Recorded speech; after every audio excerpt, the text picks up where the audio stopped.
Hello, welcome back to the channel. In this video, I'm going to create a quick in-depth comparison review about this remote desktop platform, which is TeamViewer and RemotePC. So let's get started with a quick analysis about these two platforms.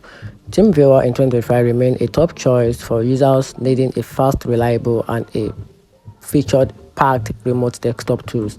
It offers excellent cross-platform support, remote printing, file transfer, and a multiple user section all in a sleek, easy to use interface. However, it's one of the more expensive options, making it a less appealing for small teams or solo professionals unless those features are essential.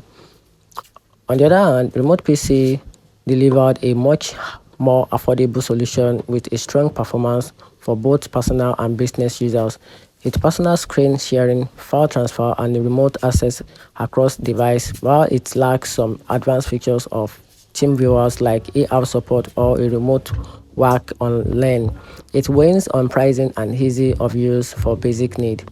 So here's the overall conclusion. So go with Steam Viewers if you need a premium featured and scalability and a published performance, and choose a remote PC if you are looking for pocket-friendly, dependable remote desktop tools for simple access and collaboration. And that's it.